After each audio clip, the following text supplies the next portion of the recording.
자, 오늘 공부할 부분은 교재 714쪽 맨 위에 제목이 공동소송이라는 제목으로 써 있는데 거기서부터죠? 응? 자, 거기에 첫 번째 공동소송 쌍가루 5번 얘기는 거의 잘 시험에 다루지 않는 거다. 그냥 읽고만 지나가자. 응? 공동소송이란 뭐야? 여럿이서 소송을 제기하거나 또 여럿이서 소송의 피고 상대방이 되는 그런 형태의 소송을 공동소송이라 그래. 응? 응?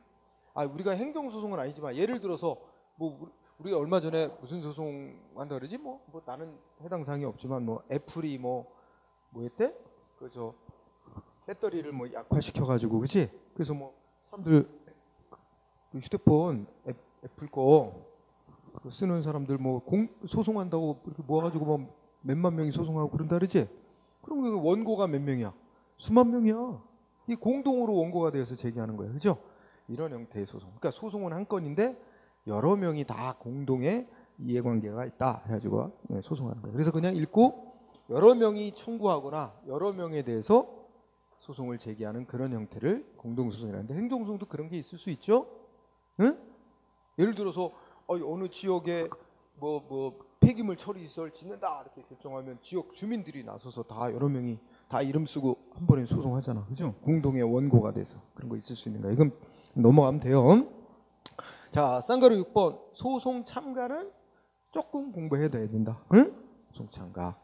우리 공부하는 거 다 뭐에 대응하는 거야? 행정 심판에서는 심판 참가라는 제목으로 얘기를 했어. 그죠? 응? 그래서 자, 거기에 약간 써 있어. 자, 소송 참가란 원고, 피고, 즉 소송 당사자 말고 그 소송에 이해관계 있는 자가 나도 할 말이 있어. 나도 판결에 영향을 미칠래 하고 여기 제3자가 이해관계 있는 3자가 소송에 참가하고 뭐 이런 거야. 자, 관련해서 두 가지 우리 행정소송법은 인정하고 있는데 제3자의 소송 참가 또 오른쪽 페이지 보면 관계행정청의 소송 참가 이렇게 두 가지 제도를 규정을 해놓고 있대. 그죠? 전 너무 많이 안 해도 돼요. 여기는 자, 제3자의 소송 참가 동그라미 1번 법조문 읽어봅시다. 자, 법원은 소송의 결과에 따라 권리나 또는 이익의 침해를 받을 제3자가 있는 경우에는 그지? 그러니까 여기서 소송의 결과는 판결이 어떻게 나오느냐에 따라서 자기의 법적인 이해관계가 있는 소송 당사자 말고 원고 이해관계 있는 제3자인 국민은 소송 당사자 또는 제3자가 법원에 신청을 한다든지 또는 법원이 직권으로 결정을 내려서 그 제3자를 소송에 참가시킬 수 있다. 이때 그럼 법원이 소송에 참가한 제3자는 뭐 할 수 있어? 자기 주장도 할 수 있죠. 그러니까 소송의 원고나 피고 어느 한쪽 편에 지지하면서 자기 불이익되는 판결 안 나오게 하기 위해서 뭔가 증거도 내고 할 수 있는 거지. 응? 판결에 영향을 미치기 위해서 하는 거죠. 그러면 그게 법조문이야. 소송 결과가 어떻게 나오냐에 따라 자기의 권리 또는 이익의 침해를 받을 말하자면 그 의미는 받게 될 우려가 있는 3자는 신청을 한다든지 그죠? 아니면 소송 당사자 쪽에서 쟤도 소송에 참가시켜서 얘기 들어보고 판결하는 게 더 바람직하겠습니다. 이래가지고 법원에 신청할 수도 있고 제3자가 신청할 수도 있고 법원이 알아서 직권으로 참가하라고 할 수도 있죠. 자, 그리고 화살표 다음 얘기가 실제 시험에 한번 쓰인 말이야. 이때 판결의 소송의 결과에 따라 권리이익 침해를 받는다 할 때 이거는 판결의 형성력 그러니까 무슨 처분 취소한다 이렇게 판결 나오면 그것 때문에 그 판결 때문에 직접 불이익 받는 자뿐만 아니라 판결의 기속력 예를 들면 행정기관에 판결이 처분을 변경해라 변경시키라 이런 취지의 일부 그런 판결이라고 쳐보자. 그죠? 그러면 행정청이 판결에 따라서 변경을 할 거란 말이야. 그러면 이제 비로소 불이익이 있게 될 자도 기속력이란 건 행정기관이 판결에 따르도록 구속하는 힘이지. 그러니까 판결에 행정기관에 따라서 어떤 조치를 하게 되면 그것 때문에 불이익 받게 되는 제3자도 여기서 소송에 참가할 자격이 인정되는 권리 또는 이익 침해를 받게 될 3자에 포함이 된다는 거예요. 응? 판결의 형성력뿐만 아니라 기성력에 의해서 불이익을 받게 되는 경우도 소송에 참가할 3자에 포함이 된다. 자, 그리고 기억번 이 동그라미 1번에서 말하는 소송의 결과에 따라 권리이익을 침해받을 3자 이렇게 말할 때 거기서 권리이익은 법에 의해 보호되는 구체적인 권리 내지 법적 이익을 말하는 거지. 응? 따라서 그 첫째 줄 끝에 뭐야? 그 소송 결과에 이해관계가 있어야 하고 여기서 말하는 이해관계란 사실상, 경제상 또는 감정상의 이해관계만 갖고는 안 돼요. 그거 갖고는 법적인 이해관계는 없는 거지. 그런 이해관계 있다고 소송에 참가할 자격이 주어지는 게 아니라 법률상의 이해관계가 있는 자래야 소송에 참가할 3자로 인정이 된다는 말입니다. 응?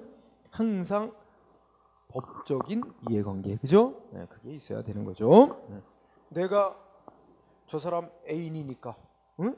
저 사람한테 불리한 판결 나온 거에 서 나도 이해관계. 나는 그런 법적인 이해관계는 없어. 그런 거 갖고는 소송에 참가할 3자 자격이 인정이 안 되는 거다. 거기까지.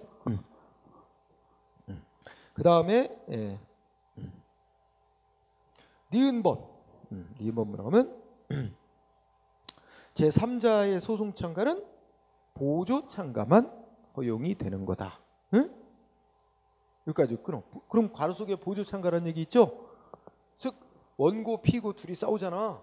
어떻게 돼? 어느 한쪽 편을 지지하기 위해서 소송에 참가하는 것만 허용되지 원고 피고하고는 완전히 다른 자기만의 독자적인 이익을 주장하기 위해서 소송에 참가하는 건 그거는 안 된다는 거야. 응? 그래서 보조 참가만 허용된다. 한쪽을 보조하기 위해서. 응? 응. 그런 정도로만 알아두고요. 응. 자, 그 다음에 밑으로 내려가. 2번으로 바로 가. 동그라미 2번 보면 자, 법원이 이 제3자를 소송에 참가하는 그 참가하도록 허가하는 결정을 내리기 전에 뭐를 거쳐야 된대 절차상. 응? 법원이 제3자의 소송 참가 허가할지 여부를 결정하고자 할 때는 미리 원고 피고 소송의 당사자 및 또 소송에 참가할 제3자의 의견을 들어야 된다. 응? 미리 의견을 들어야 된다야. 응? 요거 밑줄 하나 치고 요거 만약에 출제자가 틀리게 내면 의견을 듣는다는 걸 동의를 얻어야 된다 뭐 이런 식으로 내면 틀리게 될 거야. 응? 의견을 물어보라 그랬지. 물어보고 그 소송 당사자가 반대하더라도 법원이 허가 결정할 수 있다는 거지. 의견을 물어보라는 거지 동의를 얻어야만 된다는 건 아니니까. 그렇게 정리하고 그죠? 자, 동그라미 3번 소송에 자기도 참가하고 싶다고 참가 신청을 했는데 3자가 신청을 했는데 법원이 안 들어주는 결정했대. 그럼 열받으면 뭐 할 수 있어? 그 소송에 참가하는 것에 대한 신청을 거부한 그 법원의 결정 그거에 대해서만 뭐 할 수 있어? 상급법원에 다시 결정해달라. 그렇게 신청할 수 있는데 이렇게 소송 진행 중 어떤 하나하나의 절차에 대한 결정에 대해서 불복해서 그거만 갖고 상급법원에 청구하는 걸 항고라 그래. 그래서 그 결정 나오면 즉시 상급법원에 항고할 수 있다. 그 정도. 응? 네. 자, 거기까지만 해도 돼. 응? 그 정도만 잘라요. 그 다음에 방가로 2번 역시 마찬가지다. 소송 결과가 어떻게 나오는지에 따라서 뭐야? 응? 법적인 이해관계가 있는 관계행정청은 즉 1번에 읽어보니까 법원은 이 소송의 피고인 처분을 한 행정청 말고 다른 행정청을 소송에 참가시킬 필요가 있다고 인정할 때는 역시 신청을 받아 또는 직권으로 결정을 해서 소송에 참가시킬 수 있다. 나머지 얘기는 비슷한 얘기니까 그냥 여기는 별로 안 내. 그 정도. 응? 그러면 큰 틀에서 정리하면 소송 결과에 이해관계 있는 3자 아니면 관계행정청 법원이 소송에 참가시켜서 원고나 피고 중에 어느 한쪽 편을 보조하는 지지하는 그런 역할을 할 수 있도록 그 제3자는 말은 제3자나 관계행정청은 원고나 피고 중에 어느 한쪽이 이기도록 말하자면 뭐 주장도 하고 뭐 증거도 낼 수 있지 그런 역할을 그래서 그 소송에 참가한 자도 역시 자기한테 불이익한 판결이 안 나오도록, 그죠? 그런 거 하도록 하기 위해서 삼자를 보호하기 위한 제도, 관계행정청 참가시키는 그런 제도가 있다 하는 얘기. 자, 그 정도 하면 돼. 그 다음에 중요한 게 715쪽의 6번째 큰 요건, 항고소송의 대상. 여기가 중요한 부분입니다, 시험에 있어서. 자, 우리가 기본적으로 소송 대상이 되는 걸 가지고 소송을 청구해야, 제기해야 소송 요건이 구비됐다 해서 법원이 판결까지 해주죠. 소송 대상도 안 되는 거 갖고 소송하면 무슨 판결 내려? 각하시켜서 재판도 거부한단 말이에요, 그죠? 그러면 일단 읽어보자. 개설의 동그라미 일부. 우리 행정소송법은 지금 무슨 소송하고 있어? 항고소송. 그러니까 공권력의 행사, 불행사 다투는 항고소송에 대해서 첫째 줄 끝에 행정청이 행한 위법한 처분 등과 부작위를 소송 대상으로 규정하고 있습니다. 응? 여기서 처분 등 분석해보자. 처분 등이란 처분하고, 등은 뭘 가리킬까? 등은 행정심판 거쳤을 때 판정 나온 거 뭐라 그래? 재결. 그 재결을 가리키는 겁니다. 행정심판의 재결. 그러니까 항고소송의 대상은 크게 따지면 세 가지네. 처분, 그다음에 재결, 그다음에 부작. 그지? 그 중에 처분하고 재결은 취소 소송하고 무효 등 확인 소송 대상이 되는 거고, 부작위는 부작위 위법 확인 소송 대상이 되는 거고, 그렇게 갈라지는 거죠. 그건 이미 알고 있으면 넘어가도 되겠습니다. 자, 동그라미 2번은 소송 대상이 문제는 뭐에 관한 문제야? 소송 요건에 관한 문제야. 소송 요건이 구비됐다 안 됐다는 소송 당사자가 주장하든 말건 법원이 알아서 조사 판단하는 사항이다. 응? 소송 당사자는 뭐 이게 처분이다, 소송 대상이 되는 처분 맞다고 아무리 주장해도 법원은 아니야 그러면 각하시키는 거지 뭐, 그죠? 그래서 자, 그럼 뭐 당연한 얘기 그 정도 하고 넘어갑니다. 그러면 이제 소송 대상에 세 가지 나눠서 얘기한다. 처분, 재결, 그다음에 부작위, 그지? 처분이라고 하는 건 정의가 두 줄 있어, 행정소송법에. 근데 그건 꼭 외울 필요는 없어. 하도 여러 군데서 쓰는 거라, 그죠? 우리 행정절차법에서도 처분 절차 규정하면서 처분이라는 이런 작용과 똑같이 해놨고, 행정심판 대상인 처분도 똑같이 규정이 있습니다. 그래서 그냥 같이 읽고만 지나가자. 우리 항고소송 대상인 즉 취소나 무효확인 소송 대상이 되는 처분이란 행정청이 구체적 사실에 관한 법 집행으로서 공권력을 행사하거나 거부하는 조치, 그리고 이에 준하는 작용, 이렇게 정의되어 있습니다. 읽는 정도로 충분. 응?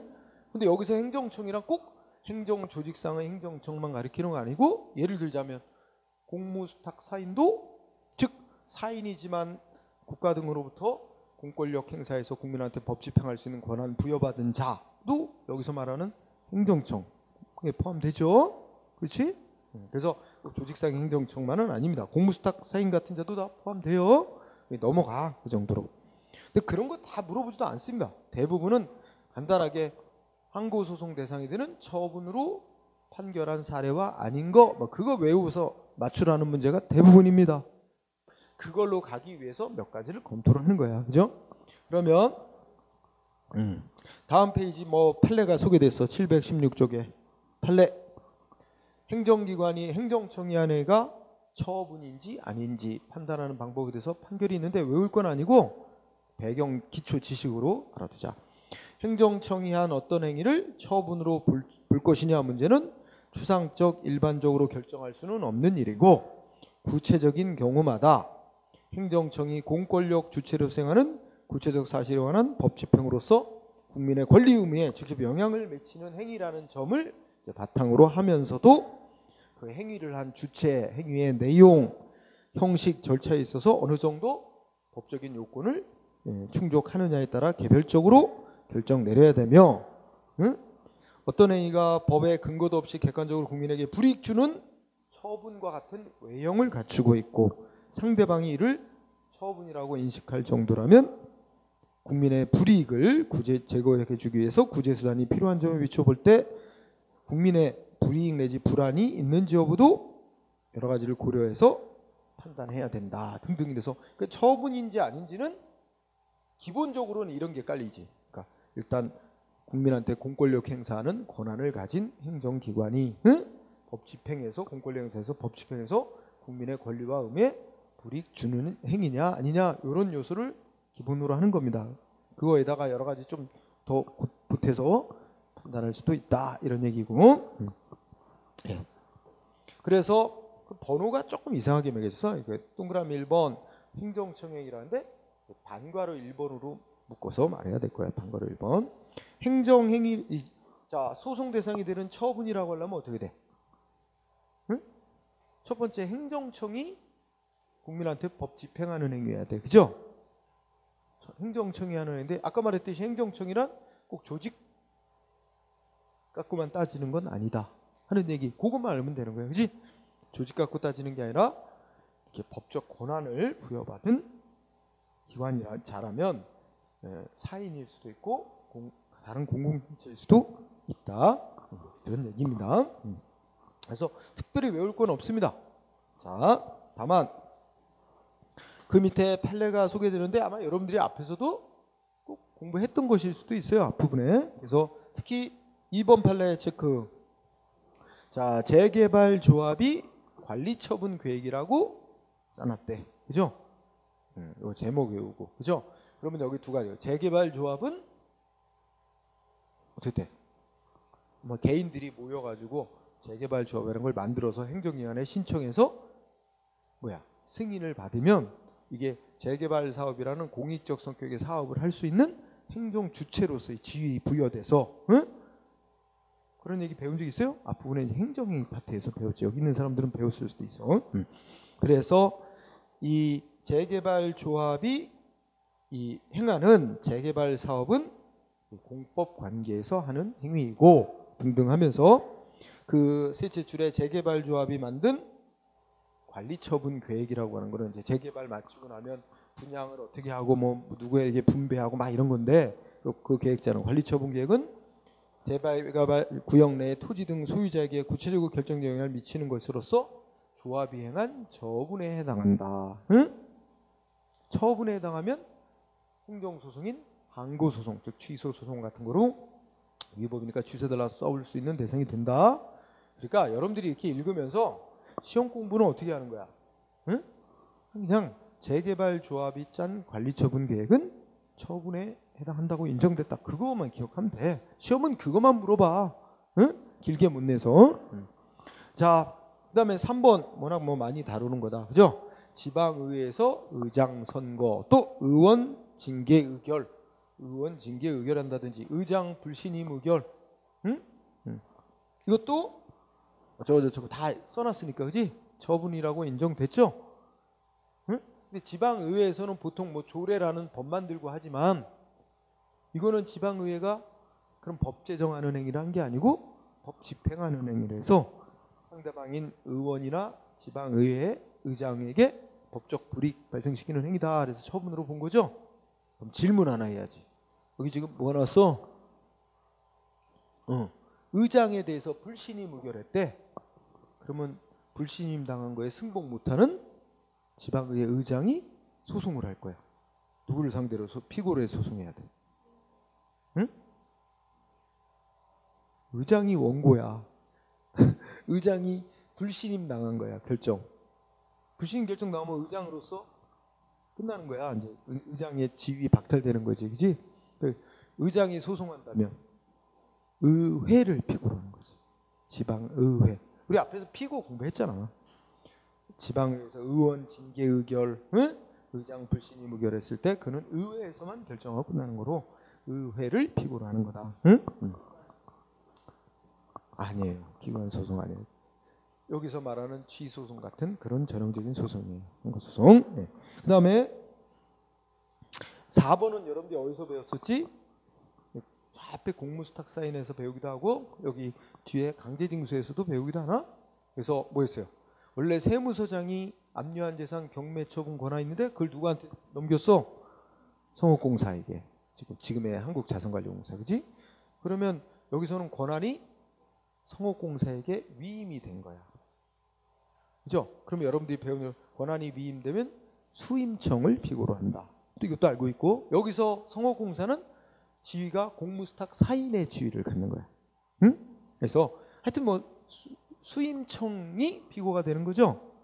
그리고 수임청이 뭐가 한 거예요? 여기서 성업공사가 그 강제로 재산을 경매로 파는 공권력 행사 권한을 위임받아서 지 권한으로서 행사한 거니까, 그렇죠?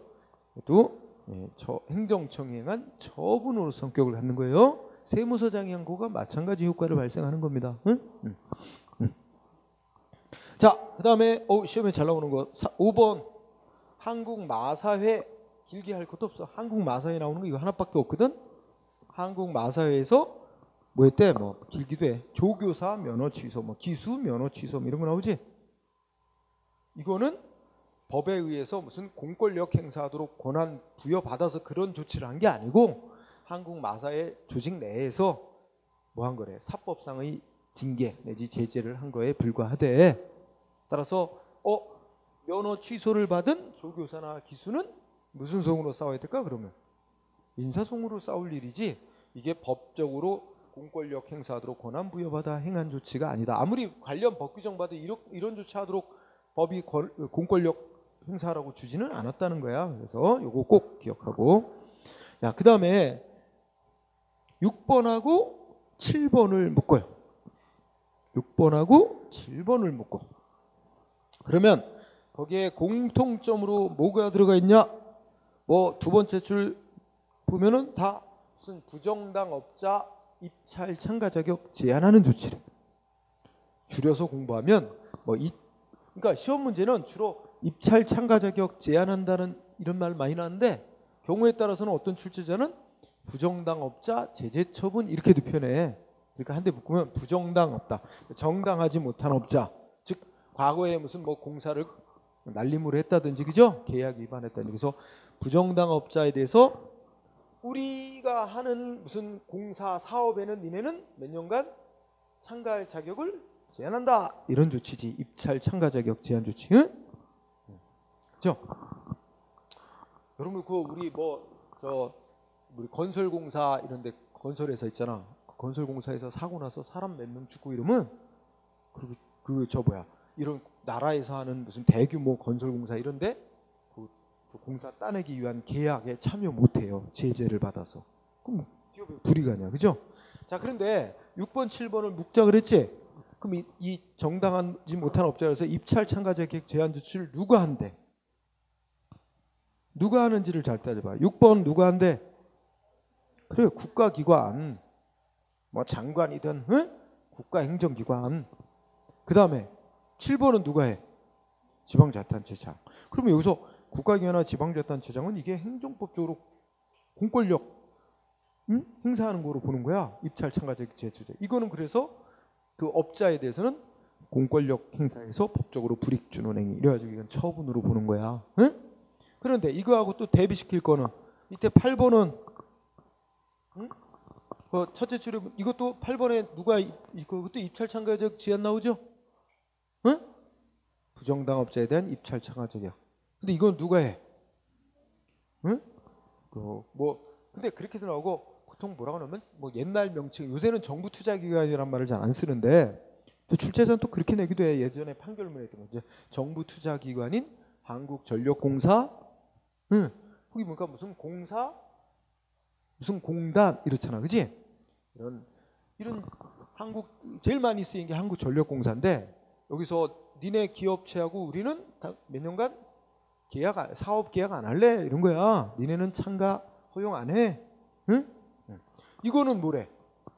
이 한국전력공사 이런데 공권력 행사할 수 있도록 권한 주어지지 않았다는 거야. 이거는 그냥 맞으면 한 회사가 다른 회사한테 니네하고는 뭐 몇 년간 계약 안 할래? 응? 뭐 이런 거와 같이 온 거야. 그러니까 이건 사법상의 제재일 뿐이래. 그죠? 그러니까 이건 민사소송으로 가야지 이거는 공권력 행사인 처분으로 안 봤어. 그러면 이거 묶어보면 입찰 참가 자격 제한 조치에 따른데 앞에를 봐야 돼. 그런 말 나오면 누가 했느냐? 국가행정기관이나 지방자치단체가 했다 그러면 그거는 공권력 행사로서의 처분으로 와서 항고소송, 취소소송 같은 항고소송으로 다투어야 될 대상이고, 한국전력공사, 수도권 매립지관리공사 같은 이런 정부 투자기관이 했다. 입찰 참가자격. 그런 말 나오면 그건 처분이 아니라서 사법상의 제재이기 때문에 민사소송으로 싸워야 될 문제로 봤다. 응? 그래서 그거 꼭 정리해 놓기 바랍니다. 그러면 8번하고 9번을 같은 논리로 생각하면 돼. 응? 8번, 9번. 8번, 9번도 입찰 참가 자격 제한이라고 써 있지는 않았지만 결국은 뭐야? 감점을 주는 거지. 점수를. 응? 감점을 줌으로써 결국 자기네가 하는 공사에 참가하는데 불이익을 주는 거지. 이치가 비슷한 거라고 생각하면 돼요. 응? 자, 그 다음에 방과로 2번 처분적 법규라는 말. 이건 이제 앞에 행정입법이라는 데서 공부하고 오는 건데 우리 이제 강의를 처음 중간에 걸 많이 안 들은 사람이 있을 거야, 그지? 네, 그런 사람들은 잘 모를 수 있는데 원래 이제 앞에서도 공부하니까 일반적 추상적인 법은 그 법만 갖고는 법이 만들어진 것만 갖고는 아직은 개인의 구체적인 권리움에 직접 불이익이 없어요, 그렇죠? 응?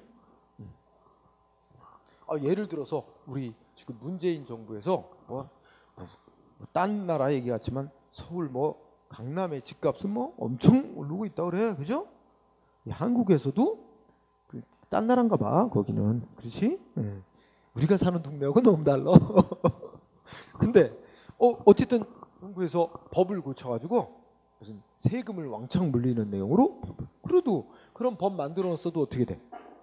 아직 어떤 개인이 얼마의 세금을 더 내야 되는지 아직 구체적으로 의무가 생긴 건 없잖아. 그럼 결국 한 번 더 중간에 공무원들이 집행하는 조치가 또 있어야지. 그 법 규정에 따라서 법이 어떤 면적의 가격이 어느 이상 나가는 집에 대해서는 세금을 보유세라 그래서 갖고 있으면 세금을 재산세를 더 많이 물린다.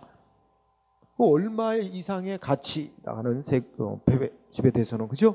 이거 돼 있으면 그런 집 갖고 있는 사람을 찾아서 공무원이 너 그러니까 얼마의 세금 언제까지 내라 이렇게 부과해야 비록 구체적인 의무가 생기는 거지. 법 규정 만들어 놓은 것만 갖고는 아직은 구체적인 의무가 생기는 게 하는 건 아니잖아. 그래서 원칙적으로 일반 추상적인 법은 그 자체가 소송대상은 될 수가 없는 거야. 개인의 구체적인 권리 의무에 직접 아직은 불이익은 안 생긴 거니까 가능성만 열린 거지, 그지? 그러나 예외적으로 법 규정 중에도 이상한 법 규정이 있어, 그죠? 공무원들이 집행 조치를 할 필요도 없이 법 규정 자체에서 직접 특정한 사람의 불이익 생기는 게 있어요. 그런 거를 처분의 성질을 갖고 있는 법이라 해서 처분적 법규라고 그러고, 그런 건 예외적으로 바로 소송 대상이 될 수가 있다. 이거 행정입법에서 공부한 거야. 그러니까 이게 처음 듣는 사람이 있을지라도 앞에서 다 공부하는 거니까 뒤에 또 다시 볼 기회가 있어요, 여러분들이. 자, 그래서 대표적으로 두밀분교 폐지 조례죠. 그래서 판례도 밑에 두 개. 응?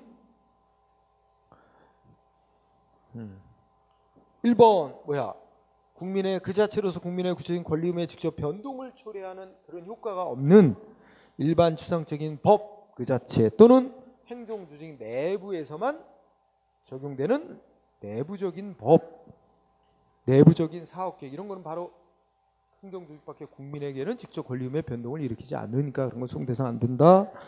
2번은 그거는 고시지, 고시. 이것도 경우에 따라 법 이름으로 쓰이는 거지. 행정위원회 모무에 관한 고시 이렇게 만들었는데 공무원들이 집행할 필요도 없이 바로 국민의 법적 불이익 미치면 소송 대상이 되는 처분으로 인정이 될 수 있다. 그죠?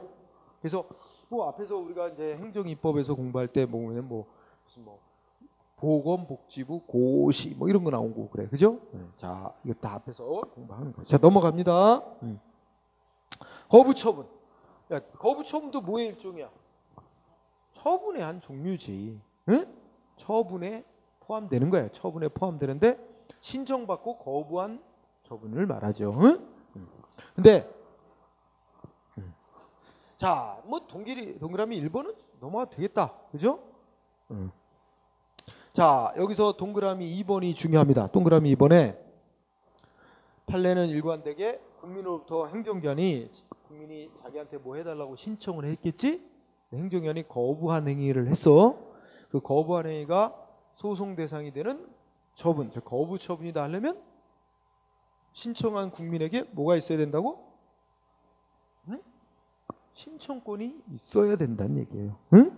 이게 중요해서 내가 위로 올려놨어. 그죠? 그래서 동그라미 2번에 첫째 줄 행정기관의 거부 행위가 소송 대상인 거부 처분이라고 되기 위해서는 신청한 국민에게 두 번째 줄 끝에 뭐가 있어야 된다고? 법규상, 즉 법에 의해 신청권이 있는 것으로 규정이 돼 있던 또는 명문의 법 규정은 아니지만 우리가 불문의 법으로서의 조리상 신청한 국민에게 신청권이 있어야 한다. 응? 그래서 신청권이 있는 사람이 신청을 해왔을 때 행정기관은 응답할 의무가 있는 거고, 그죠? 이런 논리예요. 그러면서 마지막 줄에 또 뭐라고 했어요? 그것도 알아두는 게 좋겠습니다. 자, 우리 셋째 줄에 판례는 신청한 국민에게 신청권이 있어야 된다 하는 것을 뭐의 문제로 본다고? 소송 대상 적격의 문제로 본다. 이런 게 그냥 소송 대상의 문제로 본다 이렇게 생각하면 돼. 응? 표현은. 그러니까 자, 봐. 판례는 이렇게 얘기하는 거야. 신청권이 있는 사람이 신청을 해왔는데 행정기관이 거부했다. 그거는 뭐야? 소송 대상이 된 거부 처분으로 인정이 되고, 신청권이 없는 사람이 신청을 해왔는데 행정기관이 거부했다. 그건 소송 대상이 되는 거부 처분이 아니다. 응? 소송 대상이 되느냐 안 되느냐. 그 신청한 사람의 신청권이 있냐 없냐는 거부한 행위를 소송 대상인 거부 처분으로 보냐 안 보냐 이 문제라 이렇게 파악을 하는 거야. 그죠? 그런데 판례는 학자들은 신청권이 있는 사람이 신청을 해왔는데 행정기관이 거부했으면 상대방은 뭐야?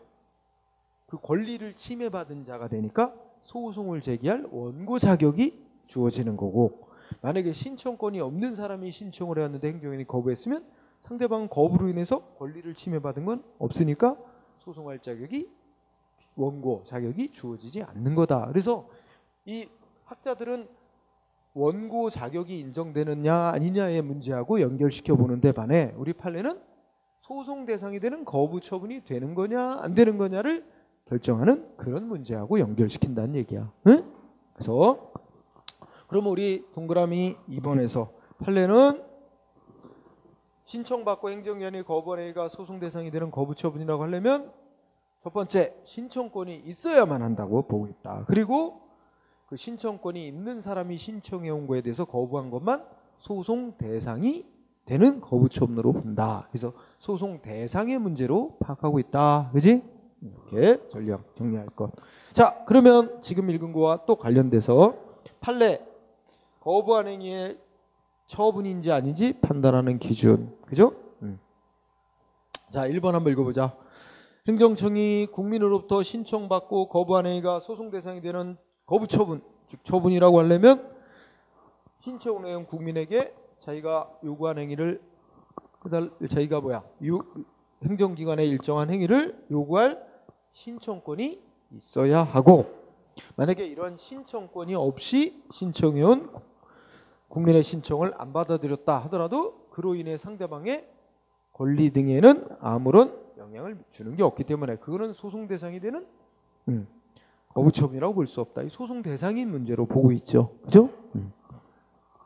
또 마찬가지로 2번 신청을 받고 거부한 행위가 소송 대상이 되는 처분해달라면 그 상대방 국민이 신청한 행위가 공권력 행사인 어떤 처분을 해달라고 신청한 것이고, 그죠? 그 거부한 행위가 상대방 신청한 사람의 법률 관계에 어떤 변동을 일으키는 것이어야 하며, 그리고 마지막으로 신청권 있는 사람이 신청을 했어야 된다. 그런 얘기를 한 거야. 다 1, 2번 비슷한 얘기입니다. 응?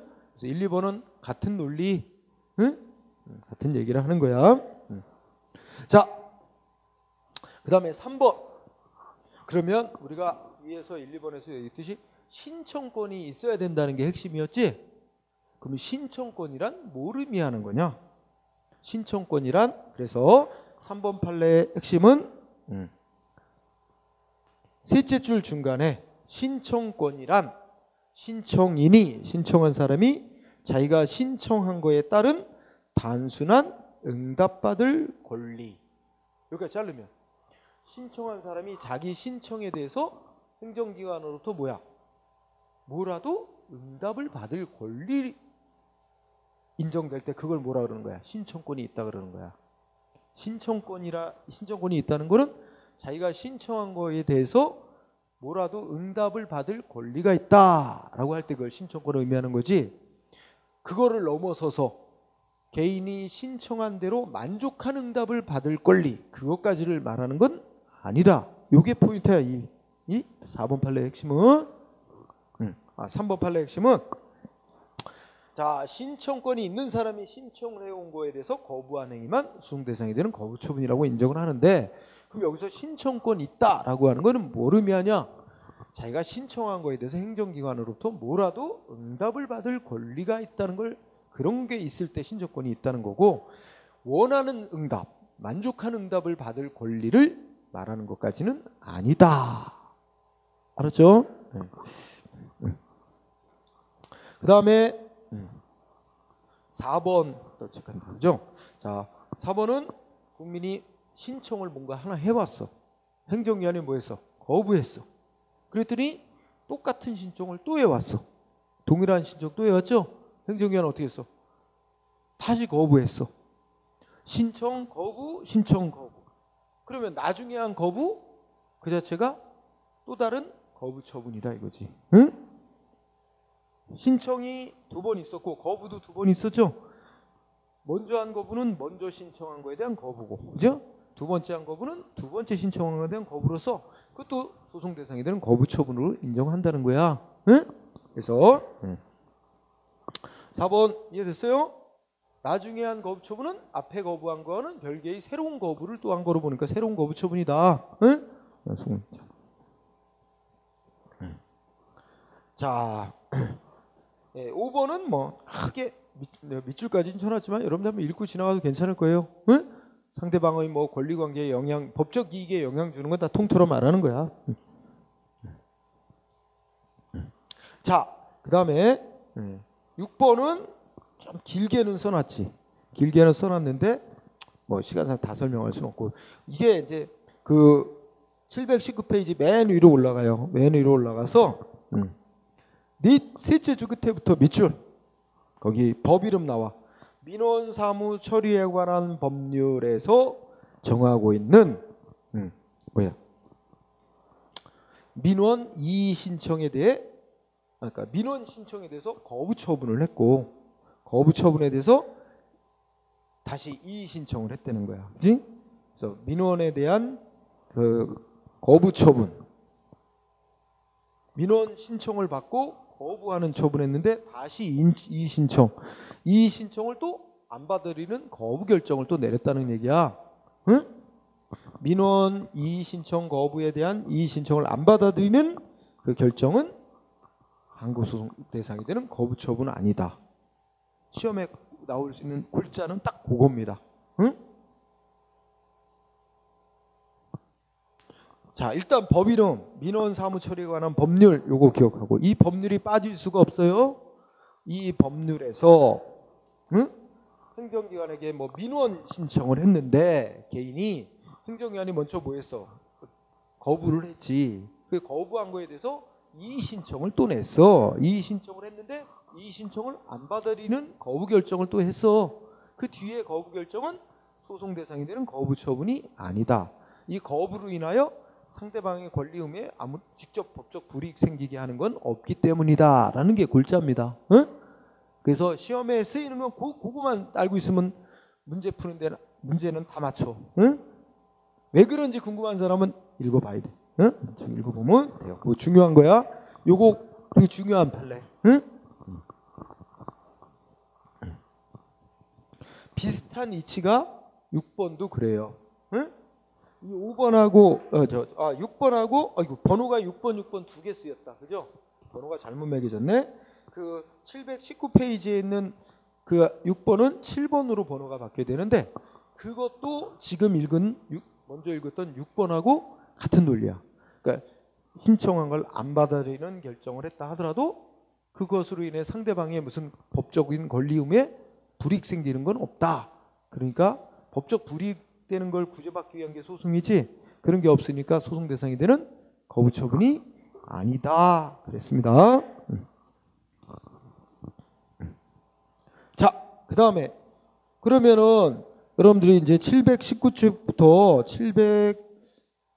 722쪽까지 어떻게 돼? 이게 이제 사건 목록이 쭉 나와 있어. 그죠? 719쪽에서는 신청을 받고 행정기관이 거부했는데 뭐야? 그 소송 대상이 되는 거부 처분이다 인정한 사례들이 쭉 목록이 나와요. 그죠? 그러면 이 속에는 신청한 사람한테 법적으로 뭐예요? 신청권이 인정되는 사람이다. 신청권이 인정되는 사람으로부터 신청받고 거부한 조치는 소송 대상이 되는 거부 처분으로 본다는 거고, 그 다음에 721쪽에 이번에는 거부 처분으로 보지 않은 사례 같은 제목이 있죠.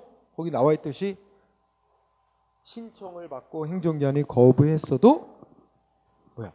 그 신청한 사람이 자기한테 뭐 응답해달라고 요구할 신청권이 없는 사람이기 때문에, 법적으로 그런 게 인정되지 않는 사람이기 때문에 그 신청에 대한 거부는 상대방의 무슨 법적인 권리를 침해한 건 없다. 그래서 그런 거 갖고는 소송 대상이 되는 거부 처분으로 볼 수 없다. 그런 겁니다. 그죠? 자, 이거 뭐 하나하나 다 설명 못 해요. 그죠? 그래서 이런 거 이제 문제에 나왔을 때 문제 이치를 이제 그 푸는 요령을 익히면 결국 나중에 가서는 시험에 많이 쓰였던 거 위주로 자꾸 암기하는 수밖에는 없습니다. 대책은 그래요. 이 논리를 이해하는 게 공부니까. 그 다음에 722쪽에 이번에는 다 연결이 돼 있어. 행정기관이 뭔가 법 집행한 조치가 상대방 국민의 권리나 의무, 구체적인 권리 의무에 직접 변동을 일으키는 행위래야 그게 소송 대상이 될 수 있는. 그것도 이제 법적으로 불이익한 효과를 가져와야 되겠죠. 그럴 때 그걸 구제받기 위해서 소송 대상으로 할 수 있는 거죠. 그래서 상대방 등의 법률상 지위, 국민의 구체적인 권리 의무에 직접 변동을 가져오는 행위래야 된다. 이런 얘기입니다. 그래서 예를 들어서 이것도 다 이제 앞쪽에서 공부하는 건데, 동그라미 1번 있죠? 그 중간에 단순한 비권력적 사실행위. 응? 단순한 비권력적 사실행위. 예를 들면 뭐야? 국민한테 권고하고 막 이런 거 있죠? 비권력적이자 권고만 할 뿐 뭐 상대방한테 의무 발생시키는 건 아니니까 그런 단순한 비권력적 사실행위는 처분으로 보지 않습니다. 두 번째 동그라미 2번 행정조직 내부에서의 행정기관끼리 행위, 그죠? 행정조직 내부의 행위나 행정기관 상호 간의 행위 역시 처분으로 보지 않습니다. 국민의 권리 의무에 직접 영향이 없는 행위, 그죠? 그 다음에 3번은 첫째 끝에 행정계획 중에 구속적인 계획은 처분성 인정, 처분으로 봅니다. 공부했던 사람은 기억날 거야. 그죠? 안 한 사람들은 어차피 다시 배워야 될 거고. 그 다음에 4번은 확약. 확약하면 우리 판례 중에 이 확약이 행정기관이 약속하는 거지, 사전 약속. 근데 무슨 사건 기억나? 면허 우선순위 결정 발표. 그치? 어권 면허에 선행하는 우선순위 결정 있잖아. 그거 판례가 확약이라고 하면서도 처분은 아니므로 공정력이나 불가증력 같은 일을 인정 안 된다. 그런 사건이 있었지. 네. 그래서 우리 판례는 행정기관이 약속하는 행위, 확약은 처분으로 안 본단 말이야. 확약 판례는 처분으로 안 본다. 공부했던 사람은 기억날 거예요. 그죠? 자, 여기 뭐 다 설명 안 하겠습니다. 5번도 다 이제 중간에 공부했던 거고 해야 할 사람도 있지만 어차피 중복되니까 생략하겠습니다. 그러면 또 뭐야? 결국 여러분들이 이제 열심히 뭐야? 외워야 될 사례들이, 그죠? 여기 여러분들이랑 아나? 다 똑같아요. 외워야 되는 건. 응? 그래서 처분성을 인정한 사례 모음, 처분성 부정한 사례 모음, 그렇죠? 그리고 가능하면 열심히 받아야 돼. 응? 기출문제 보면 뭐 쭉 나오니까, 응? 어차피 공부하게 됩니다. 그래서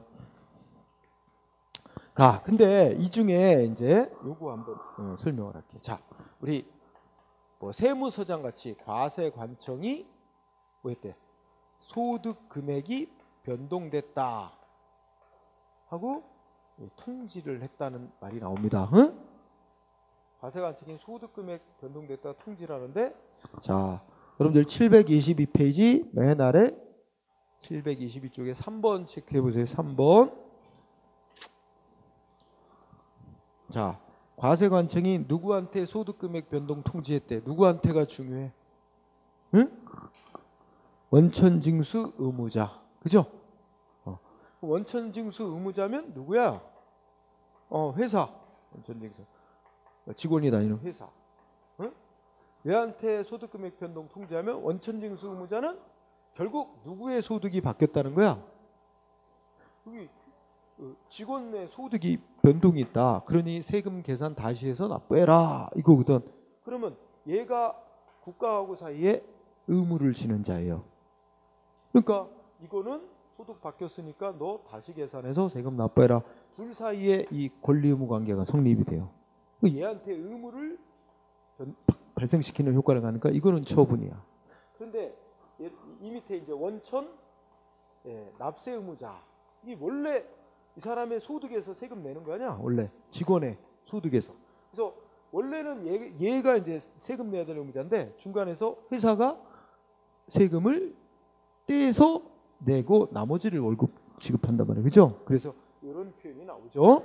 그런데 얘가 과세관청이 얘한테 소득금액 변동 통지 했다 그래도 얘가 세금을 계산해서 내야 될 국가에 내야 될 의무자가 아닙니다. 응? 이 바뀐 소득에 따라서 얘가 다시 계산해서 납부해야 될 자야. 그래서 얘한테는 사실상 알려주기는 했지만 얘한테 의무가 발생되게 만드는 건 아니라는 거예요. 얘한테 의무가 발생돼야 되는 거야. 그래서 이거하고 반대로 725쪽에 가봐. 725쪽에 가면 번호 37번 있죠. 응? 37번. 그거는 누구한테 소득금액 변동됐다고 통지했대? 그래, 납세 의무자. 납세 의무자가 이 소득 귀속자라고 표현한 게 얘가 원래 그 월급 소득 가져가는 자잖아. 그치?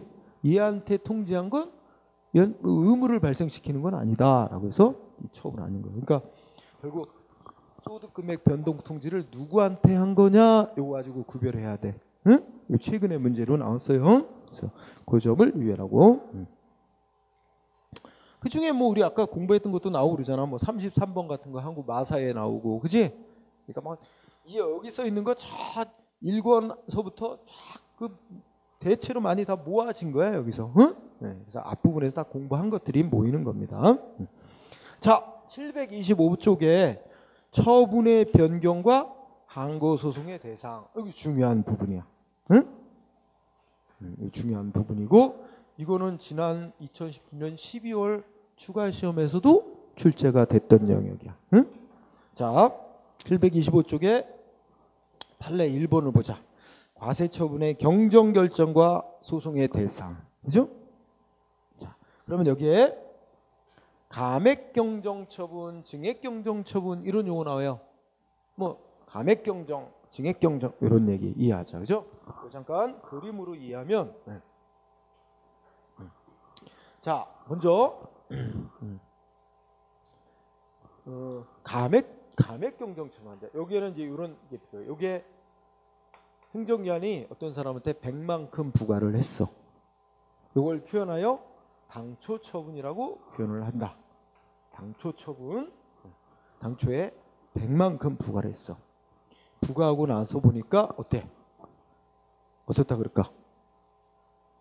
너무 많이 부과했다. 이거 100 법 규정보다 너무 과도하게 많이 부과했다. 많이 부과했대. 그래가지고 줄여주는 거지. 그걸 뭐라 그래? 감액 경정한다. 그래서 표현상 감액 경정 처분이란 걸 한대. 응? 그러면 우리가 이제 이거 보면 줄여준다는 건 이해하는데 그럼 줄여준다는 게 어떻게 하는 거라고 파악을 해? 그리고 많이 부과했으니까 이거 없애버리고 줄여가지고 뭐 예를 들어 80으로 줄여서 다시 부과? 이렇게 안 본단 말이야. 이거 없애고 80으로 줄여서 다시 하는 걸로 안 보고 감액하는 거는 그냥 원래 했던 것 중에 너무 많이 부과했네. 20이면 이 정도는 돼야겠다. 자, 너무 많이 부과한 부분 20만큼을 덜어내는 조치로 보는 거야. 감액하는 건. 당초 처분 중에 일부를 덜어내는 조치로 보는 거야. 응? 그러면 결국 어떻게 되는 거야? 20 덜어내고 남으니까 얼마로 남겨놓는 거야? 그렇지. 이거를 20을 덜어내고 80인 조치로 남겨놓는 거야. 감액 경정이란 건 이렇게 하는 거다. 응? 우리 대부분이 이렇게 파악을 해야 된다는 거야. 감액 경정한다는 건 원래 거 없애고 80짜리 줄여서 다시 하는 게 아니고 원래 것 중에 많이 부과됐다고 생각하는 부분만 빼버리고 남겨놓는 조치로 푸는 거야. 응? 자, 그러면 요거를 이해했으면 그러면 이런 경우에 뭘 물어보냐? 소송의 대상. 응? 소송 대상을 물어봐요. 즉 상대방 국민 입장에서 그러면 뭘 갖고 소송을 내야 되냐 하는 문제야. 그러니까 이게 또 이제 이 사람이 뭐라고 생각할까? 자기한테 이렇게 100이 부과됐었고 예를 들어서 이게 9월 10일 날 갑자기 생각나는 게 이렇게 9월 10일 날 100을 부과했어. 그러더니 행정위원이 10월 1일 날 너무 떨어졌나? 네. 하여튼 그래. 10월 1일 날 감액 경정을 해줬어. 응? 자, 그런데 이 사람은 이렇게 줄여줬는데도 어떻게 돼? 많다는 거야. 줄여줬는데도 여전히 많대. 그래갖고 소송을 가려고 한대. 그럼 어떤 걸 갖고 소송에 가야 되냐 이거야. 응? 여기서 소송의 대상은 야 감액 경정이란 건 이해됐어요? 이거는 뭐 80짜리 새로운 부가 처분하는 게 아니라 그랬어. 그냥 20을 덜어내버리는 조치. 그래서 원래의 조치 중에 줄여서 남겨놓는 조치로 봐. 따라서 이거 자체라는 건 소송 대상이 되는 건 아니다. 이거 자체는 20을 덜어내주는 조치인데 20 덜어내주는 조치를 왜 싸워? 쥐한테 어떻게 보면 이익 주는 건데. 다만 뭐야? 덜 덜어내줘서 남아있는 게 여전히 많다 이거야. 남아있는 게 여전히 많다. 그러면 소송 대상은 뭐야? 여전히 남아있는 것 갖고 싸워야 돼. 그죠? 그럼 여전히 남아있는 걸 뭐라고 표현해? 그렇지. 감액을 해주고 감액되고 행정위원회 감액을 시켜줬잖아. 감액되고도 남은 당초 처분 이렇게 표현해요. 그러니까 이게 80이에요. 80. 응? 표현하자면 그지? 100 중에 20 덜어내고 남은 80을 대상으로 소송해야 된다는 거예요. 그런데 여기서 조심해야 할 건 소송 대상은 이거야. 그러면 이거 소송해 놓으면 무슨 소송한다는 얘기를 취소해달라고 소송해. 응? 그걸 취소 소송하려면 소송 기간을 또 지켜서 소송을 해야 돼. 소송 기간이 처분이 있음을 안날로부터 90일 안에. 그럼 이거 안날 어느 때부터 따져야 될까? 그게 제소 기간, 기산점이라 시작점. 소송 기간, 소송 제기하는 기간, 제소 기간, 시작점, 기산점. 언제로 잡아야 되는 거야? 9월 10일자, 10월 1일자 둘 중에 택한다면.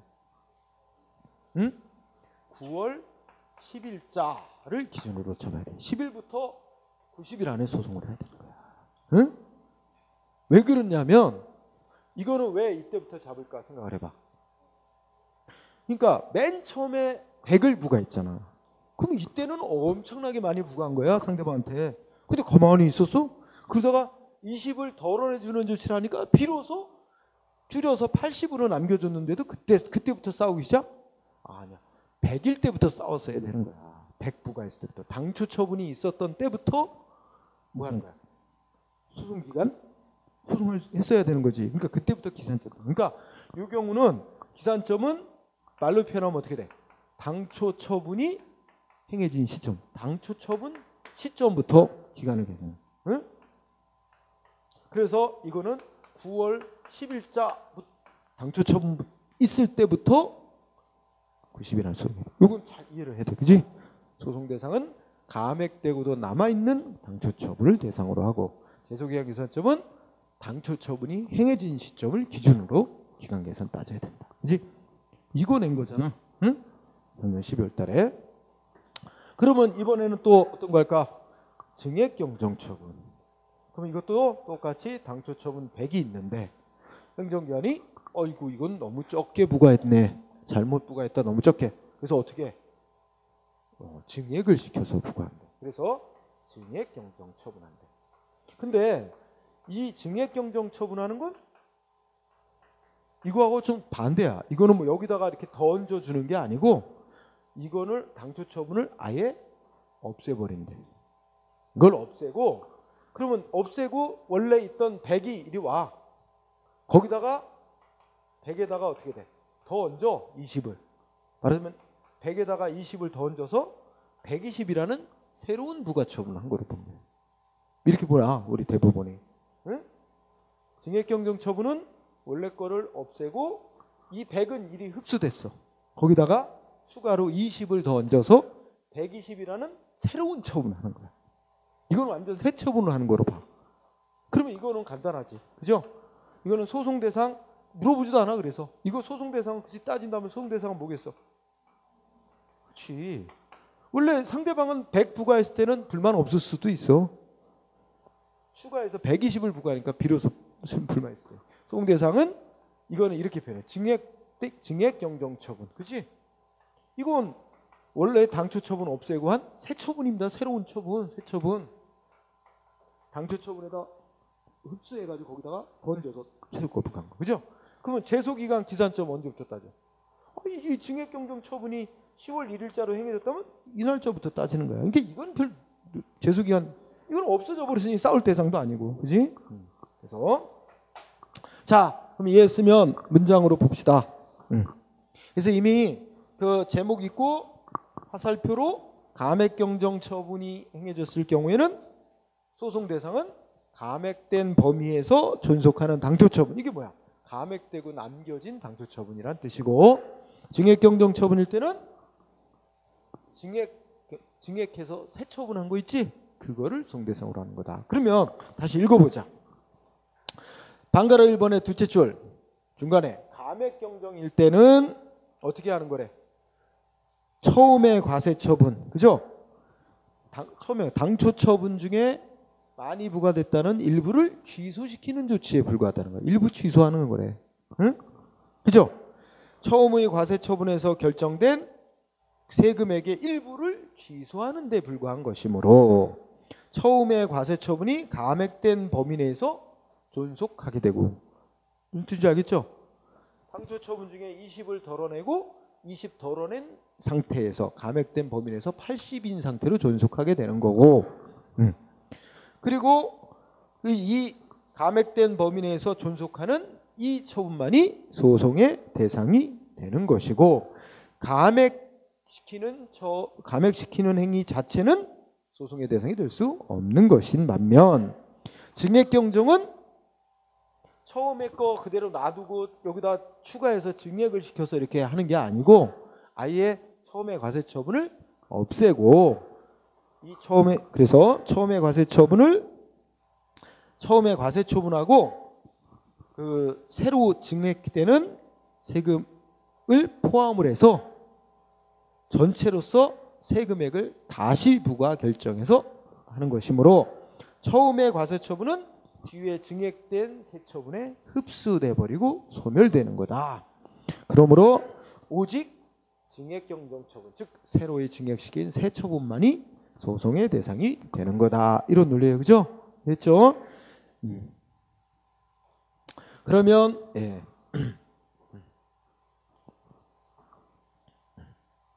거기에 뭐 방가로 2, 3, 4 다 같은 내용들입니다. 응?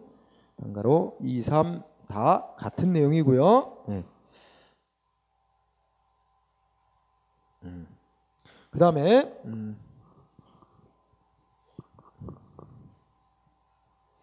여기서 반가로 4번만 특히 체크. 응? 반가로 4번만. 자, 우리 여기서 배웠듯이 증액경정 처분이라는 게 있으면 당초 처분은 어떻게 되는 거다? 소멸돼 버리는 거다. 응? 그죠? 그럼 다음에 여기 또 무슨 용어가 나오면 하자의 승계 얘기가 나와요. 응? 하자가 승계되려면 당초 처분에 있는 당초 처분에 하자가 있을 때 그걸 이유로 후행 처분에 그 하자가 이어진다 이렇게 주장하는 건데, 여기선 당초 처분이 없어져 버리니까 여기 있던 하자도 같이 소멸돼 버린 거예요. 승계될 하자가 없는 거예요. 그죠? 그래서 당초 처분은 증액 처분에 흡수되어 소멸하고, 소멸한 당초 처분의 절차상의 하자는 존속하는 증액경정처분에 승계되지 않는 거다. 이거 알아두는 게 좋겠어요. 자, 그러면 그 밑에 굵은 글씨로 2, 3, 4 나왔죠? 이거하고 같은 논리야. 자, 이거 어때? 감액시켜주는 건 뭐와 같은 거야? 국민한테, 상대방한테 유리하게 변경하는 거야. 이건 불리하게 변경하는 거고, 그 논리야. 그래서 2번을 보니까 행정청이 과징금 부과를 했다가 감액해줬대. 그럼 벌써 이 논리 딱 감액을 해줬으니까 원래 거 덜어내고 남겨놨다. 그래도 불만이야. 싸우려 한다. 뭘 대상으로 싸워야 된다? 감액되고 남겨진 당초처분을 대상으로 싸워야 된다. 그 얘기 아니야? 그렇죠? 셋째 줄에 뭐라 그랬어? 처음에 부과 처분, 즉 당초 처분 중 감액 처분에 의하여 취소되지 않고 남아있는 부분이 소송 대상이 되는 거지, 감액시켜준 조치 그 자체가 소송 대상이 되는 게 아니라는 얘기입니다. 응? 똑같죠? 그러니까 안 외워도 이 논리를 이해하면 되는 거지. 그러면 3번 어떻게 돼? 첫째 줄에 당초 처분은 어떻게 했대? 상대방한테 유리하게 변경하는 처분했대. 뭐 유리하게 변경하는 처분했으면 위에 거야, 아래 거야? 위에 거. 그럼 어떻게 돼? 그럼 소송의 대상, 여기 두 가지 물어봤지? 소송의 대상은 뭐야? 응? 그러면 여기 나왔듯이 뭐야? 맨 마지막에 있나? 소송의 대상이 되는 건 변경되고 남은 당초 처분이라는 말이 되겠지, 그지? 응? 그래서 우리 책에는 다섯째 줄 하얀색 글씨에서, 좀 작은 글씨에서 소송의 대상은 변경된 내용의 당초 처분이라는 표현이 나와. 그렇죠?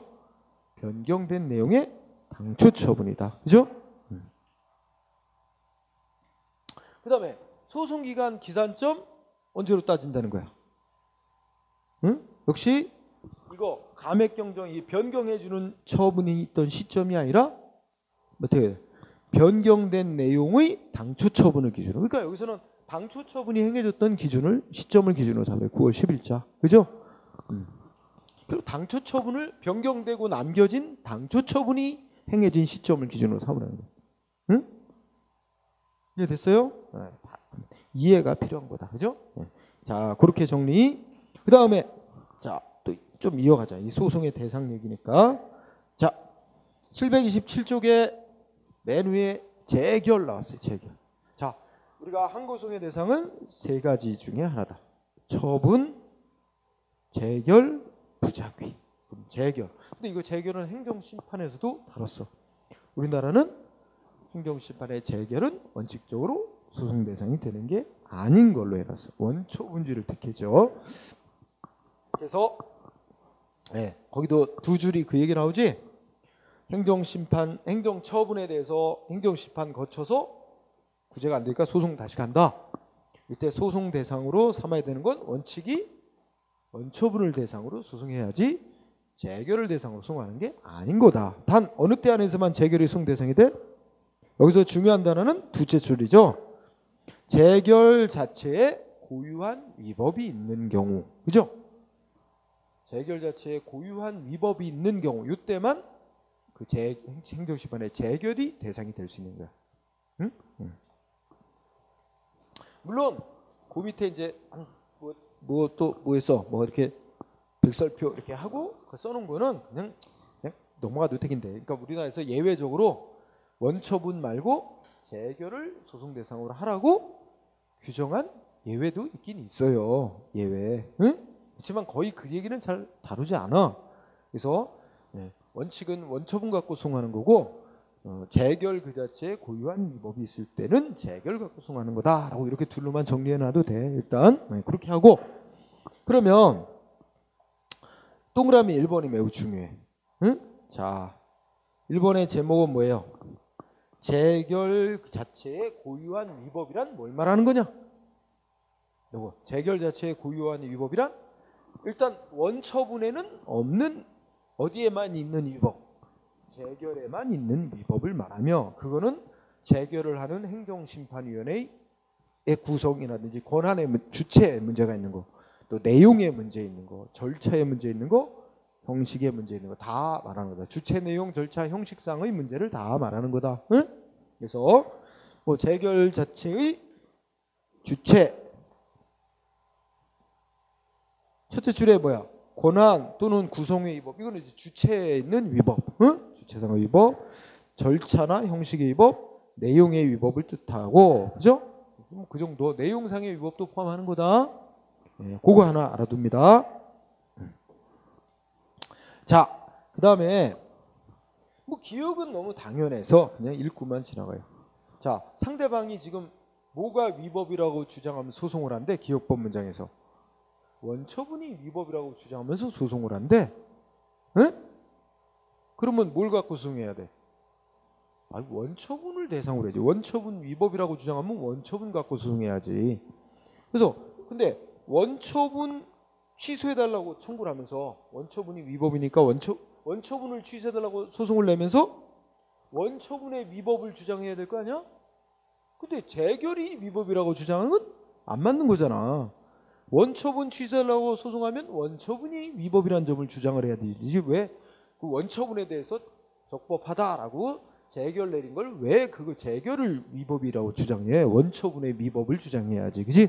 그 말인 얘기예요. 재결을 취소해달라고 소송하면 뭘 주장해야 돼? 재결 그 자체가 위법이라고 주장하는 거고, 원처분을 취소해달라고 청구하면 원처분 위법을 주장해야 되는 거지. 그지? 그렇게 나눠지는 거야. 그러니까 그거는 뭐 그런 의미다. 넘어가고. 여기서는 니은번이 더 중요하다. 응? 자, 일단 니은번에 재결에 대해서 취소송을 제기했대, 국민이. 응? 그럼 재결에 대해서 취소송을 제기했다는 얘기는 소송한 국민 측에서 뭐 주장하는 거야? 재결 자체가 위법이라고 하니까 그렇게 주장하는 거니까 재결을 소송 대상으로 삼는 거지. 그래서 그러면 재결도 소송 대상은 일단 될 수 있는 거잖아. 그러니까 일단 재결을 취소해달라 소송했어. 그럼 법원이 심사해봤어. 그랬더니 재결 그 자체만 있는 고유한 위법은 없대. 그런 걸로 나왔어. 그럼 어떻게 해야 돼? 법원은 원고의 주장이 맞는 거야, 안 맞는 거야? 안 맞는 거지. 그 재결은 소송 대상이 될 수는 있는데 재결 그 자체에 고유한 위법이 있을 때만 그 소송을 받아주는 거지. 재결 자체에 고유한 위법이 그러니까 재결이 고유한 위법이 있다고 소송을 냈는데 법원이 심사해 보니까 재결 자체에 고유한 위법이 없는 거로 나오면 무슨 판결해야 된다는 거야? 기각을 해야지. 각하하는 판결하면 안 된다 이거지. 기각. 거기에 포인트는 기각이란 단어야.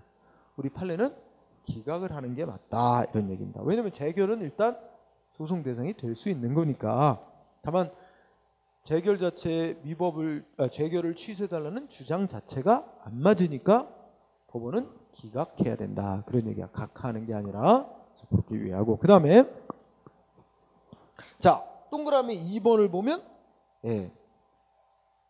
이제 3개의 문장이 들어있는 거나 마찬가지인데 이것도 재결 자체에 고유한 위법이 있는 경우냐 아니냐와 연관이 있어. 자, 동그라미 2번에서 첫 번째 거 행정심판 청구가 부적법하지 않음에도 각하한 재결, 이게 하나.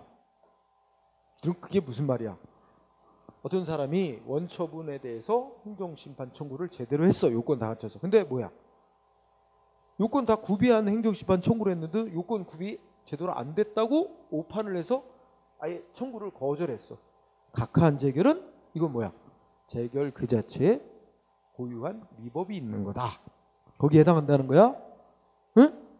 재결 그 자체에 고유한 위법이 있는 재결에 포함되는 거야. 그게.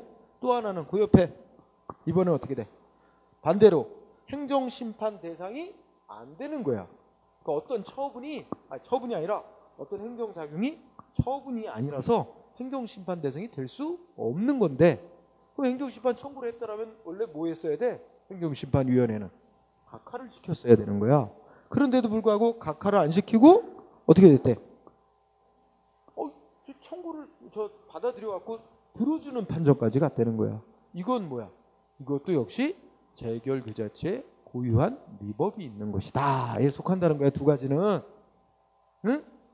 이 두 가지는 재결 그 자체에 고유한 위법이 있는 거에 해당되니까 상대방은 재결 그 자체를 취소해달라고 소송할 수 있다는 말이 되는 거지. 재결 그 자체에 고유한 위법이 있는 거니까. 그러나 셋째 줄 끝에 응? 자, 원처분을 정당한 것으로 인정하여 청구를 기각한 재결. 그지? 그러니까 이거는 원처분에 아무런 문제가 없다라고 해서 원처분의 취소해달라는 주장을 안 들어준 재결. 이거에 대해서 뭐래? 응? 상대방이 아니 원처분이 위법이 있는데 왜 원처분이 위법이 없다 그래? 그러니 이건 잘못된 재결이야. 이러면서 어떻게 돼? 원처분이 하자가 있다는 이유를 내세워서 재결을 취소해달라고 하는 건 안 된다 이거야. 응?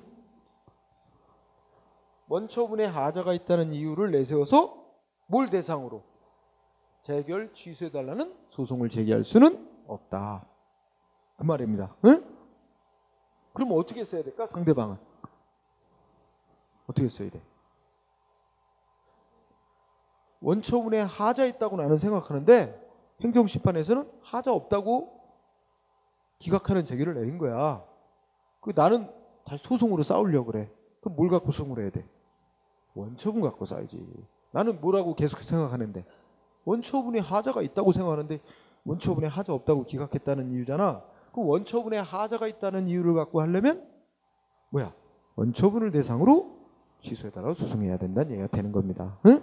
자, 다시 정리하면 원처분이 아무 문제가 없이 정당한 것이라고 인정하여 기각한 재결이 나왔다. 그러면 원처분에 하자가 있는데 왜 기각했느냐고 그 재결, 기각 재결을 대상으로 소송 제기할 수 없다는 거야. 거기다 쓰면 그 기각 재결을 대상으로 항고소송을 제기할 수 없다 이거야. 응? 뭘 갖고 소송해야 된단 말이에요? 원처분을 대상으로 소송을 제기해야 된다 이거야. 왜냐면 이 사람은 지금 계속 원처분의 하자를 주장하는 셈이야. 재결 그 자체의 하자를 주장하는 게 아니라 원처분의 하자가 있음을 주장하는 셈이야. 그러면서 원처분의 하자 있는데 왜 안 들어주는 재결했느냐 얘기를 하지만 결국은 재결 그 자체에 문제가 있다기보다는 원처분에 문제가 있다는 걸 계속 주장하는 셈이니까 원처분을 대상으로 소송을 해야 된다는 얘기예요. 응? 그렇게 알아두고 그 다음에 동그라미 3번까지만 공부해요. 응? 자, 동그라미 3번 하면 뭐 나왔지? 제3자유 행정행위에 대한 행정심판 청구에 있어서 청구를 인용하는 내용의 재결로 인하여 비로소 권리익을 침해받게 되는 사람. 이거 한 것 같기도 한데? 응? 자, 이런 경우를 한번 예를 들어보자. 어떤 경우가 있냐면 자, A한테 공장건축허가 나왔다. 응? 허가받은 A가 싸울 리는 없고 자, 인근 주민 B가 싸웠다. 뭐 청구했대? B가 A에 대한 공장건축허가 뭐 해달라고? 취소해달라고 행정심판 청구를 했다. 그죠? 뭐 시장을 상대로 시장이라고 한다면 그러면 자 여기서 어떤 판정을 내렸대? 인근 주민 B의 주장 맞다 해가지고 인용 재결했대. 취소해달라는 청구에서 인용 재결했으니까 취소 판정 내렸나봐. 취소하는 재결. 그죠? 그럼 어떻게 되지? 자, 이 재결이 나옴으로 인해서 이 재결에는 우리가 배운 형성력이라는 효력이 있어. 바로 A에 대해 내줬던 공장건축허는 바로 처음부터 없었던 일이 돼버립니다. 이 판정 나온과 동시에. 그죠? 그러면 이 재결 때문에 A는 불이익을 입게 되는 거예요. 비로소. 그렇죠? 이때 A가 소송 이거 승복 못하겠다고 소송 가려고 한대. 그럼 뭘 갖고 소송해야 돼? A 입장에서는 자 이게 원처분. 이 원처분 이게 행정심판 재결. 근데 A 입장에서는 자기한테 이익 준 원처분 갖고 소송해? 이거 말이 안 되잖아. 얘는 이 취소 재결, 인용 재결 때문에 비로소 재결 때문에 비로소 불이익 입은 자야. 그죠? 얘는 그러면 뭐라고 주장하는 거예요? 자기한테 행한 원처분은 아무 위법이 없는데 이걸 위법이라고 판정 내린 이 자체가 잘못된 재결이다. 얘는 A는 이 재결 자체가 위법이라는 걸 주장하는 셈이야. 원처분은 위법이 없는데, 그죠? 바로 그래. 그럼 여기다 대입시켜봐. 자, 이게 3자유 있는 행정처분이야. A한테 이익 주고 인근 주민한테 불이익 주는 이 처분 때문에 처분에 대해서 인근 주민이 그죠? 행정 심판 청구를 했어. 그래서 그걸 들어주는 인용 재결이 나와서 비로소 A가 권리익 침해를 받았어. 받은 자지. 이때 A는 뭐래? 이 인용 재결에 대해서 다툴 필요가 있지 원처분에 다툴 필요는 없잖아. 응? 그리고 이 사람은 인용 재결을 취소해달라고 청구하는데 이 경우는 재결 그 자체에 위법이 있다는 점을 주장하는 거지 원처분의 위법을 주장하는 게 아니다. 그러므로 이 사람 입장에서는 원처분을 다툴 게 아니라 재결에 대해서 비로소 소송으로 다툴 수밖에 없는 거다. 그죠? 이 사람은 원처분에는 없는 재결 그 자체에 고유한 위법이 있음을 주장하는 거니까. 그죠? 재결을 대상으로 다투는 걸 말합니다. 예. 자, 거기까지 하면 되고 밑에 동그라미 4번은 위에 니은번에 겹치기가 돼버렸어. 그래서 뭐 다시 설명 안 해도 될 거예요. 자, 그 다음에는 좀 넘어가도 돼요. 자, 그 다음에 728쪽에 728페이지에 또 판례가 3개, 응? 그죠? 응. 자, 판례가 뭐 4번까지 4개 있는데 앞에 3개만 잘해. 응? 자, 1번, 2번, 3번. 응. 자, 1번하고 2번을 대비시켜 보면 어떻게 될까요? 자, 1번은 국공립학교 선생님이야. 응? 국공립학교 선생님. 자, 그러면 우리가 아까 배운 무슨 단어, 무슨 저 제목과 관계되면 원칙적으로 이 나라는 원처분주의를 택해서 원처분 갖고 소송 대상으로 삼게 되지.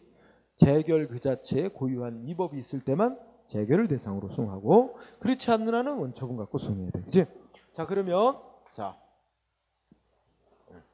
국공립학교 교원 선생님. 자, 우선 국공립학교 교원은 신분이 공무원이다. 교육공무원입니다. 자, 이 국공립학교 교원에 대해서 뭐 교육부 장관이 할 수도 있고 대부분 교육감이 많이 하는데 무슨 징계 조치를 했다. 표현 징계 처분을 했다고 치자. 그죠? 그런데 이 징계 처분을 받고 국공립학교 교원이 억울하다. 승복을 못 하겠다. 그러면 어떻게 하게 돼 있지? 응? 바로 공무원은 바로 행정소송 못 제기하죠. 이른바 일종의 공무원에게 행정심판의 성격을 갖는 게 소청이라는 거예요. 그래서 소청심사위원회 교육부에 있어. 소청심사위원회 구제해달라고 소청을 제기해야 돼. 그래서 그러면 여기다가 이제 이거 필수로 거쳐야 되니까 교원소청심사위원회에 구제해달라고 소청을 한다. 그죠? 소청을 했더니 여기서 심사에서 결정을 내렸어. 응? 판정, 결정을 내렸는데 이 결정의 내용이 뭘까? 안 들어주는 결정이었어. 징계 처분은 잘못된 게 없다. 여기 나왔어. 이거에 대해서 승복 못한다. 그럼 뭐 할 수 있어? 행정소송을 할 수 있어. 즉 행정소송 중에 항고소송, 취소소송, 무효확인소 이런 소송 제기할 수 있어. 응? 그런데 우리의 관심사는 이때 소송의 대상은 뭘 대상으로 해야 되냐 이거야. 응? 어떤 걸 소송 대상으로 해야 돼? 자, 그럼 여기서 이게 원처분이야? 아니야. 이게 처분입니까? 아닙니까? 징계처분. 이게 표현이 처분자분으로 해서 다 처분인 건 아니야. 진짜로 처분이 달려면 이게 공권력 행사에서 법 집행 권한을 가진 자가 상대방한테 법 집행해서 상대방의 법적 불이익 발생시키는 조치를 해야 돼. 거기에 들어맞는 건가? 거기 딱 들어맞는 거야. 공무원에 대해서 뭐 징계하는 조치는. 그래서 이게 여기서는 원처분이야. 응? 이 원처분에 대해서 다시 한번 행정심판 청구해서 판정 나온 건데 이게 재결이야. 이게 여기서는 행정심판의 재결. 응? 이게 행정심판 재결의 성격을 갖는 거예요. 그렇다면 자, 이 재결 자체에 고유한 위법이 있으면 재결 갖고 소송해도 되지만 그런 말이 없으면 원칙은 뭐야? 이 원처분 갖고 소송해야 되는 거죠. 원처분 위법이니까 주세해달라. 그죠? 그럼 피고도 결정되는 거지. 원처분을 한 만약에 어디 교육감이 징계처분을 그 교육감이 피고가 되는 거야. 처분청. 그렇죠? 그렇게 다투게 되는 거죠. 그래서 요게 대상이 되는 게 원칙입니다. 소송 대상으로 삼는 게. 응? 그죠? 그런데 이거하고 비교할게. 자, 사립학교 교원은 어때? 사립학교 선생님은 신분이 공무원 아니고 이건 학교법인하고 무슨 관계야? 학교법인하고 이게 회사 고용계약과 마찬가지야. 그래서 이걸 보내면 사법상 고용계약을 맺은 거야. 고용계약 관계. 사법상 고용계약을 맺은 거다. 그냥 뭐 계약관계, 응? 아닙니다. 그래서 여기서 학교법인이 어떻게 했어요? 징계했어요. 학교법인이 이 징계 처분했다. 뭐 해고했다든지. 그럼 여기에 대해서 이 사립학 교사가 승복 못하겠다. 그럼 어떻게 싸워? 응? 자, 학교법인을 상대로 싸운다. 그러면 상대로 무슨 소송한다? 민사소송으로 싸우는 거야. 그래서 자기 뭐 해고한 거 무효로 판결하거나 이런 식으로 민사소송으로 싸우는 거. 근데 이 방법만 허용되는 게 아니라 한 가지 방법을 더 허용하고 있어, 법에서. 그래서 이거를 선택할 수 있게 해놨어요. 또는 이 방법을 쓰든지 학교법인을 상대로 바로 민사소송으로 법원에 자기 징계한 거 무효로 판결하다 이거 하든지, 아니면 무슨 방법을 써? 응? 자, 이 방법을 또 쓸 수 있어. 그래서 교원소송심사위원회 소청을 하는데, 응? 교원소송심사위원회 소청, 이 방법을 또 써요. 그러면 여기서 만약에 안 들어주는 결정, 기각 결정 나왔다. 응? 그러면 어떻게 돼? 그 다음에 여기서는 항고소송, 행정소송 가면 돼. 이때는 항고소송을 제기할 수 있어. 그런데 여기서 문제는 소송의 대상을 뭘 삼아야 되냐. 우리는 이제 이쪽 아래 경로로 가는 거를 지금 따라가는 거야. 그지? 아래 경로로 갔을 때 이 경우에는 소송 대상이 뭐가 돼야 되냐 이거야. 응? 여기서는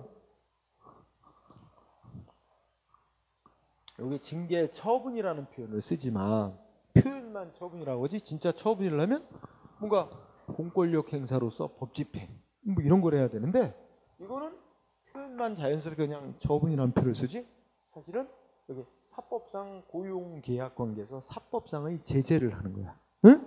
그러니까 이거는 뭐예요? 소위 행정권한행사로서의 행정 공권력 행사로서의 처분이 아닙니다. 사법상의 제재야. 그러니까 이거 대상으로는 이렇게 가야 되는 거야, 원칙은. 응?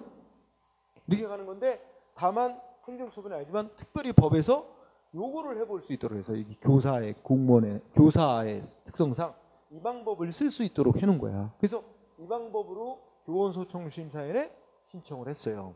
그랬더니 여기서 기각하는 결정을 했지. 그러면 이게 여기서는 이게 무슨 성격이야? 원처분이 하나 있었고 이걸 재심사에서 내린 결정이라 행정심판 재결의 성질을 갖는 거지만, 여기선 이게 원처분의 성격을 갖는 거예요. 응? 왜냐하면 이게 교원소송심사위원회는 행정기관이 처음으로 공권력 행사에서 내린 결정이야. 이 학교 측이 한 건 공권력 행사로서의 결정이 아니거든. 그치? 그래서 이거에 대해서는 바로 싸우려면 이거 하고, 아니면 이 학교 측에 이거에 대해서 교원소송을 소청하고, 이 행정기관이 최초로 내린 결정, 원처분 나왔는데 여기서 안 들어주는 원처분이라면 소송을 가되, 그냥 재결이 따로 없어. 행정심판 재결이. 이걸 갖고 소송 가는 거야, 항고소송 대상. 그치? 응? 그런 차이가 있다는 거죠. 그죠? 그래서 굵은 글씨 보면 1번은 국공립학교 선생님에 대한 징계 처분에서 소송 대상은 재결 자체 고유한 위법이 없는 원칙적으로 원래의 징계 처분을 중대상으로 삼는 거. 원처분. 사립학교 교원에 대한 징계 처분은 표현만 처분이지 이거는 진짜 행정 처분이 아니다. 사법상의 제재일 뿐이다. 따라서 이 방법을 쓰는 것도 있지만 이 방법으로 가면 요 교원소송심사위원회의 결정이 최초의 처분인 거다. 그래서 이거에 불복해서 소송하려면 요 처분을 이 기각 결정을 대상으로 소송하고, 피고도 교원소송심사위원회가 되는 거야. 응?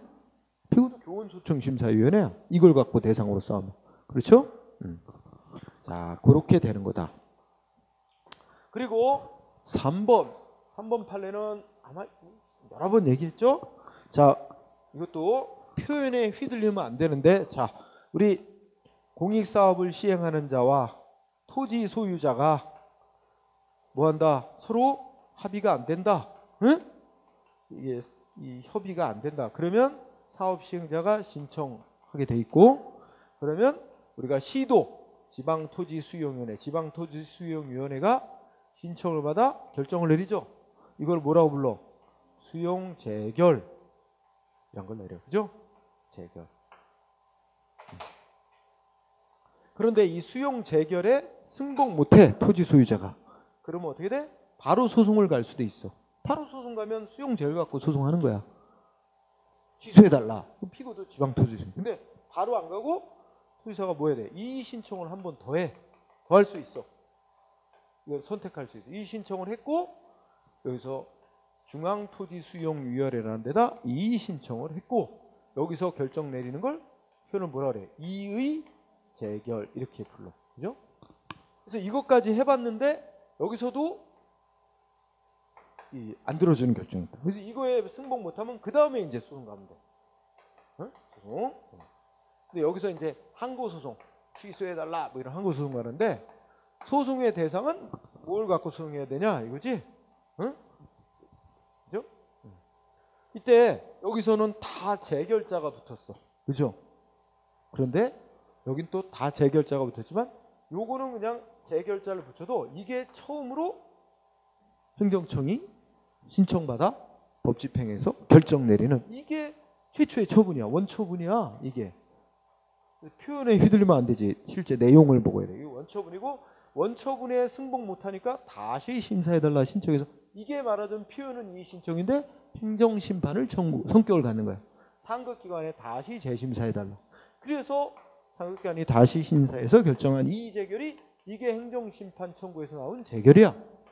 그렇다면 이 재결 자체에 고유한 위법이 있으면 이걸 갖고 소송하고 피고도 중앙토지수용회가 되겠으나, 그렇지 않으나 원칙적으로 원처분인 수용재결을 대상으로 소송하고 피고도 지방토지수용위원회가 되는 거지. 그렇지? 이 관계가. 그래서 거기 3번에 굵은 것이, 토지 소유자가 지방토지수용위원회 수용재결에 불복해서 이의 신청을 거쳐서 이의 재결 받아보고 다시 취소해달라고 행정소송을 제기하는 경우, 소송의 대상은 뭐다? 이의 재결이 아니라 수용재결, 원처분의 성격을 갖는 수용재결이고, 만약에 특별한 규정이 있으면 그에 따른 거죠. 규정이 없으면 원처분주의에 따라야 돼. 이거고, 피고도 맨 처음에 원처분에 대한 수용재결을 한 뭐예요? 수용재결한 토지수용위원회가 피고가 되는 거다. 그죠? 이해되죠? 요거 알아두고. 자, 그 다음 주제가 소송 대상이 되는 부작위에 대해서 또 다루고 있어요. 자, 얼마 안 걸리니까 아까 일단 법조문 요거 알아둡시다. 부작위, 의. 자, 부작위는 부작위 위법 확인 소송의 대상이 되는 건데, 자, 첫째 줄에 뭐라고 돼 있어요? 우리 법이 정의했어. 소송 대상이 되는 부작위란 행정청이 당사로부터 신청을 받고, 무슨 신청이 있어야 된다는 얘기지. 부작위라고 인정이 되려면 신청이 국민으로부터 먼저 있어야 된대. 그렇지 않아요? 신청이 있고, 그거에 대해서 행정기관이 어떻게 돼? 뭐 상당한 기간 내 신청대로 해주든 안 해주든 뭐야? 어떤 처분을 해야 될 법적 의무가 있어야 된대. 응? 그런 의무가 있음에도 불구하고 마지막 아무것도 안 하고 있는 거. 응? 이게 부작위라는 얘기죠. 세 가지 요소가 들어가 있어. 필수적으로. 우선 국민이 신청이 있고, 행정기관은 상당한 기간 내 해주든 안 해주든 뭐라도 대답을 해야 될 의무가 있는데 아무런 대답을 안 하고 있는 상태. 이게 부작위다, 이런 얘기죠. 따라서 이와 관련해서 조금 더 그걸 분석한 게 밑에 소송 대상이 되는 부작위가라고 인정되기 위한 요건, 첫 번째 뭐가 있어야 된다? 신청이 먼저 있어야 된다. 신청이 없는데 무응답이라는 건 있을 수가 없는 거잖아. 응? 신청이 있을 거. 근데 하나 더 보태서 신청만 있으면 무조건 되나? 판례는 여기다 신청한 사람에게 뭐가 있어야 된대? 신청권이 있어야 된다는 거야. 응? 아까 거부처분하고 똑같은 얘기야. 신청권이 있는 사람이 신청을 해야 행정위원은 응답할 의무가 있다는 거지. 그렇지? 그래서 신청이 있어야 하고, 두 번째 줄, 신청한 당사자에게 법규상 또는 조리상의 신청권이 있어야 한다. 그래야 행정청은 일단 그에 따라 동그라미 2번에 처분할, 뭐라도 응답할 의무가 있게 되는 거다. 그죠? 그 다음에 세 번째, 응답할 의무가 있는데도 상당한 기간이 지나도록 아무런 응답을 안 하고 있어야 된다. 응? 그죠? 당연한 그런 논리야. 그죠? 그런데 4번 끝에 가면 무슨 단어 나왔지? 응? 거부 처분은 응답이 있는 거야, 없는 거야? 응답이 있는 거지. 그 신청한 대로 못 들어줘. 응답이 있는 건 부작위가 아닙니다. 그건 아까 말한 거부 처분으로 다뤄야 되는 거야. 그죠? 그럼 거부 처분이면 무슨 소송으로 싸워야 돼? 취소소송이나 무효확인 소송으로 싸워야지. 부작위 위법 확인 소송의 대상이 될 수는 없는 거지. 그다음에 간주 거부는 무슨 뜻이야? 법에서 일정 기간이 지나도록 신청받고도 응답을 안 하고 있으면 거부한 것으로 본다. 뭐 이런 식의 규정이 있는 거야. 그러면 그런 걸 거부한 것으로 간주하는 규정이 있을 때 사실상은 응답 안 하고 있는 건데 법이 거부한 것으로 보고 거부 처분으로 취급해서 취급해라 하고 규정을 두고 있는 거지. 그럴 때를 그거를 간주 거부라 그럽니다. 응? 그것도 그럼 뭐야? 부작위로 다루면 안 돼. 거부 처분으로 다뤄야 되는 거지. 그지? 그런 얘기죠. 자, 그럼 관련해서 자, 판례 1번 뭐야? 판례 1번. 부작위법 확인 소송에 있어서도 행정기관이 신청을 받고 응답 안 하고 있는 것이 소송 대상이 되는 부작위다. 이렇게 인정하려면 어떻게 된대?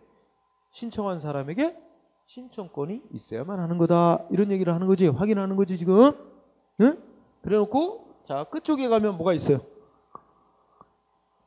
넷째 줄에 응? 법 어디 봐도 국민이 행정기관에 대해서 다른 제3자의 다른 사람에게 내준 건축허가를 취소해달라. 응? 준공검사 취소해달라. 다른 사람 소유의 건축물에 대해서 철거해달라. 라고 철거하는 조치해달라고 요구할 수 있는 규정도 없고 조리상 그러한 신청권이 인정될 수도 없는 거다. 그지? 그럼 무슨 말이 돼? 자, 이거는 이제 어떤 상황이냐면 옆집에 건물을 다 졌어요. 이미 허가 받아서. 건물이 올라간 뒤에 야 그거 위법한 건축허가였으니 다른 사람 옆집 사람이 하는 거지. 응? 그 건축허가 내준 거 취소해달라. 준공검사 내주지 말아달라. 준공검사 내준 거 취소해달라. 준공검사 취소해달라. 아니면 뭐야? 그 옆집 사람에게 철거 명령 내려달라. 이렇게 행정기관에 신청할 권리가 법에도 규정이 없을 뿐만 아니라 그런 거 조리상으로도 인정될 수가 없다. 신청권이 인정될 수 없다는 판결이야. 그러면 어떻게 돼? 이런 사람의 신청받고 행정위원이 아무 대답을 안 하고 있어도 그건 소송 대상이 되는 부작위가 아니다. 그런 게 있다고 할 수 없다. 그죠? 그런 결론이 나오는 거죠. 그래서 네, 그렇게 알아두고 그 넷째 줄서부터 거기를 좀 읽어두세요. 응? 그 다음에 2번은 앞에 두 줄만 정리해. 뭐야? 행정청이 공사하는 업자한테 뭐 했대? 공사 중지 명령을 내렸대. 응? 그랬더니 공사하는 업자가 뭐 했대요? 다 그 중지 명령 내린 거 말하자면 뭐 소음 먼지를 많이 일으킨다 이런 거 같다고 하잖아. 그래서 다 소음 먼지 안 나게끔 다 원인을 해소했대. 해소한 다음에 뭐야? 행정기관에게 중지 명령 내린 거 없애달라. 응? 신청을 했다는 거지. 근데 행정기관이 응답을 안 하고 있었나 봐. 그죠? 거기에 대해서 아마 이거 위법한 부작위야 소송을 했나 봐. 그럼 소송 대상이 되는 거로 인정했다는 거야? 안 했다는 거야? 응? 했다는 거죠. 거기 결론에 뭐가 있어? 신청권이 있다고 그랬잖아. 응? 그 중지명령 내린 원인 다 해결했다. 그러니까 중지명령 뭐야? 없애달라고 신청할 권리가 있다. 신청권이 있는 사람이 있는 업자가 신청해 왔으니 행정기관은 그에 대해서 응답을 했어야 되는데 아무 응답 안 하고 있었다면 그거는 그 자체로 위법한 부작위다. 소송 대상 된다는 거예요. 그죠? 그러니까 앞에 신청권이 있냐 없냐 이게 중요한 거야. 거부 처분하고 같은 논리죠. 그 다음에 3번 여기도 세 줄만 공부하면 돼. 뭐라고 했어? 뭐 4급 공무원이 있는데 거기 쭉 읽어보면 첫째 지방자치단체 인사위원회 심의를 거쳐 자 상급 승진대상 승진대상제로 결정이 되고 그런 사실이 대내외 공표까지 다 됐다면 그 승진대상자로 결정 공표된 공무원은 셋째 줄 뭐였어? 승진시켜달라고 승진 임용해달라고 신청할 권리가 있다. 응? 그러면 끝난 거야. 신청권이 있다. 그러니까 이 사람 뭐 했어? 나 승진 임명시켜줘 하고 신청을 했는데 거부했거나 그러면 소송 대상이 된 거부처분. 아무 응답 안 하고 있었다면 그 소송 대상이 되는 부작위. 이렇게 된다는 거지. 신청권이 있느냐 없느냐가 중요한 거예요. 아까 거부처분도 다 똑같잖아. 신청권이 있느냐 없느냐가 결정적으로 중요하다는 얘기죠. 그 다음에 4번은 뭐 너무 쉽잖아. 아까 거부처분, 간주거부 뜻 이해했잖아. 그거는 거부처분이든 간주거부든 그거는 다 거부한 응답이 있는 거로 보는 거야. 그렇기 때문에 그거는 거부처분, 취소소송 또는 뭐 부작위, 무효확인서 이런 거는 할 수 있어도 부작위는 아니니까 부작위법 확인소송으로 다툴 수는 없는 거다. 이런 얘기고. 자, 5번은 뭐야? 5번은 이거는 잡행정입법에서 공부할 때 나오는 거야. 행정입법 안 만들고 있어. 행정기관이 법을 안 만들고 있어. 법을 만들어야 될 의무가 있는데 법을 안 만들고 있다. 근데 일반 추상적인 법을 안 만들고 있는 것만으로는 개인의 구체적인 권리 의무에 직접 변동이 생기는 건 없기 때문에 그것만 갖고는 소송 대상이 되는 부작위로 볼 수 없다. 그래서 부작위법 확인 소송 대상 안 된다는 겁니다. 응? 또 일단 앞부분에 행정입법 파트에서 공부하는 거니까 그쪽에서 또 못 들은 사람은 그때 얘기하고요. 자, 6번은 자, 어떤 사람이 범죄 혐의가 있다고 뭐 하여튼 뭐 체포되고 뭐 그 사람이 소유하고 있던 물건들 다 압수됐나 봐. 응? 그래갖고 근데 재판 갔는데 뭐 했대? 무죄 판결이 선고됐대. 응? 그러면 압수해간 물건 다 검사가 돌려줘야 돼. 그 환부라는 말 나오지? 환부가 돌려준다는 뜻이에요. 돌려줘야 되는 거야. 응? 근데 그래서 그 상대방이 뭐 했어? 검사한테 돌려달라고 압수해간 물건 환부 신청했대. 돌려달라고. 근데 아마 검사가 응답을 안 하나 봐. 그러면 이거 검사가 응답 안 하고 있는 거 위법이라고 확인해달라. 부작위법 확인 소송할 필요가 있대요? 없대요? 그럴 필요가 없대요. 응? 왜 그렇대? 자, 이 사람 이제 압수해갔는데 물건, 응? 무죄 판결이 쭉 났어. 그러면 어떻게 돼? 법에 의해서 당연히 돌려줘야 될 의무가 있고 상대방은 돌려받을 권리가 이미 발생한 거라는 거야. 검사한테 신청을 해서 검사가 돌려줄게 하고 답변이 있어야 돌려받는 권리가 인정되는 게 아니고 이미 돌려받을 권리는 이미 발생돼 있는 상태야. 다만 그냥 이제 절차상 검사한테 돌려도 하고 신청을 한 거야. 근데 검사가 응답을 안 하더라도 상대방이 돌려받는 권리에는 아무 영향이 없습니다. 따라서 그 응답 안 한 거 갖고 싸울 필요가 없고 바로 뭐 하면 된대? 국가를 상대로 뭐 민사소송으로 반환해달라라고 바로 민사소송으로 청구소송을 국가를 상대로 내면 되지.